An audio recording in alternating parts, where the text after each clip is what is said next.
Renars podcast. And today our guest is one and only Nicholas Daines, who is a stuntman, a presenter, and also I just found out that he is a microbiologist. Yes, that's true. So in gymnastics, then, what disciplines did you actually compete in when you started competing? So I did all 6 pieces of apparatus in artistic gymnastics. So you've got parallel bars, high bar, vault, floor, pommel horse, and rings. Doing my degree, they asked me to stay on and do a PhD. My thesis was in mycology, which is the study of fungus, and I really, really loved that. And they wanted me to stay on and do a PhD, but I just knew that looking down the end of a microscope was not for me. Dreams I had in my head of Hollywood, being in TV, thinking that there was a life outside this dull, grey, boring existence that I was leading. All I could relate to was the Dallas and the Dynasty, which was not the humdrum EastEnders that were the nitty-gritty East End life. I didn't want that. I wanted nice, fast cars, big houses. And I was training at my old gymnastics club, and they randomly got a call from an agent looking for gymnasts for a comedy acrobatic routine. The more versatile your product and the more things you can do, the more chance you're going to work. And that's basically the ethos that I employ. I did the modeling. I did the circus live performance. I went to Samantha Bond and she took one look at me and she laughed at me. She was like, "You're a dwarf," basically. Oh my God. I don't know what else to do, so maybe it's just not meant to be. This is a long shot. You are the very last person that we can try. Oh God.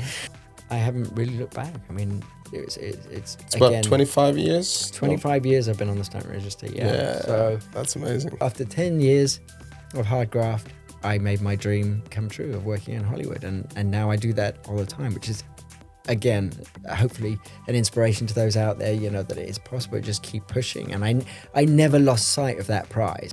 It was while I did that segment with Jeannie D, watching her be the presenter, I got that same overwhelming sense of, oh my God, this is what I want to do. Again, you couldn't make it up. I've just decided I want to be a presenter. I've managed to get myself an agent. And then I'm in the jungle in Borneo presenting about orangutans. It was crazy. It's a very complex issue, like you say. But I think, a lot of zoos have touch programs.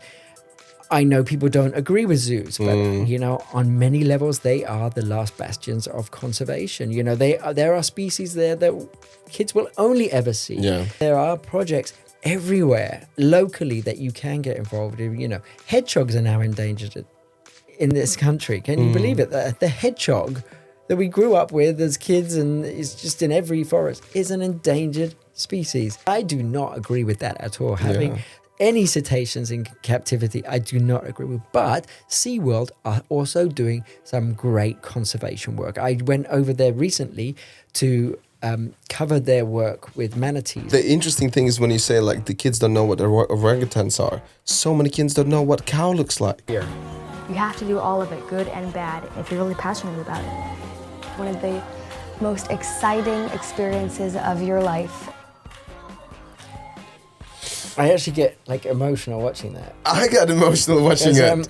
And the fact that we are just failing the next generation so badly, and yet you try and push this to networks, and they go, "Oh yeah, but it's not really what we want right now. It's not really what the."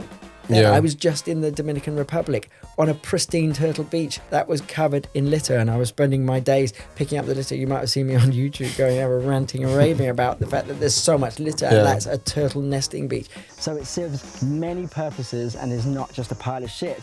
And this dung, I'm going to put my hand in it, which might seem gross, but it's not. That's my favorite part. Really, really. You would think it's just a pile of shit, but no.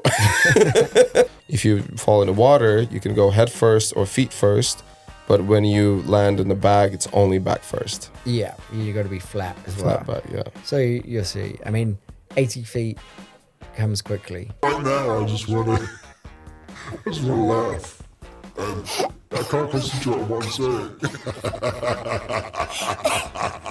Have you seen what these big corporate entities and the production companies are proposing with AI and the fact that they can create scenes of dialogue with people When they did this stuff with the flying dolls in Disney, whatever, they were like, oh look, it's like a kind of a dummy who kind of looks like a human and flies. Oh, that could be replaced. The stuntman doing a high fall. Let's say what we were just talking about. Yeah, that's Free Willy. Free Willy. No wonder you like that one. Yeah.